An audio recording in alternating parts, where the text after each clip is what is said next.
অন্নপূর্ণা যোজনার স্ট্যাটাসে তোমাদের বড়সড় পরিবর্তন হয়েছে। তোমাদের যাদের পেমেন্ট ফেলিও দেখাচ্ছে তাদের কিন্তু পরিবর্তন হয়েছে, তাদের কিন্তু টাকা ঢুকতে শুরু করছে। এবং তোমাদের যাদের অ্যাপ্লিকেশন রিজেক্ট দেখাচ্ছিল তাদের কিন্তু আন্ডার ইনকোয়ারি দেখাচ্ছে। এবং যাদের অ্যাপ্লিকেশান রিজেক্ট দেখাচ্ছে, পেমেন্ট ফেলিওর কিন্তু টাকা ঢুকেনি, তারা কি করবে, নিজে মোবাইল দিয়ে কীভাবে অন্নপূর্ণা যোজনার স্ট্যাটাস চেক করবে, সমস্ত কিছু আলোচনা করবে ভিডিও মাধ্যমে। তার আগে আমার এই চ্যানেলে প্রথম হয়ে থাকলে এই চ্যানেলটাকে সাবস্ক্রাইব করে দেবে আরও এরকম ভিডিও পাওয়ার জন্য। তাহলে ভিডিওর ডেসক্রিপশনে লিঙ্ক দেওয়া হয়েছে, সেখানে ক্লিক করে তোমরা মোবাইল নাম্বারে ওটিপি বসাবে এবং ওটিপি বসানোর পর তোমাদের অ্যাপ্লিকেশন ফর্মে তোমাদের যদি পেমেন্ট ফেলিওর দেখায়, তাহলে তোমাদের যাদের পেমেন্ট ফেলিওর দেখাচ্ছিল তাদের কিন্তু টাকা ঢুকতে শুরু করেছে। এবং যাদের টাকা ঢুকেনি, পেমেন্ট ফেলিওর দেখাচ্ছিল কিন্তু টাকা ঢুকেনি, তারা ব্যাংকে যাবে।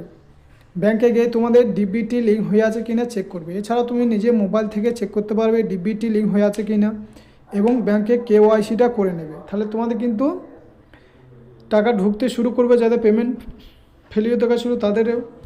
এবং যাদের অ্যাপ্লিকেশন রিজেক্ট দেখাচ্ছিল তাদের কিন্তু আন্ডার ইনকোয়ারি দেখাচ্ছে।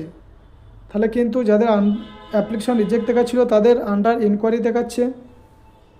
তাহলে তোমাদের কিন্তু বড়সড় স্ট্যাটাসে পরিবর্তন হয়েছে।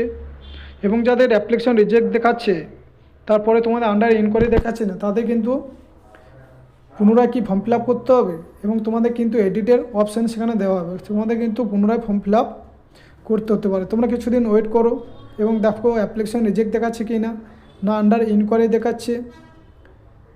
তাহলে তোমাদের স্ট্যাটাসটা কী দেখাচ্ছে কমেন্ট করে জানাও, সেই বিষয় নিয়ে তোমাদের ভিডিও বানাবো।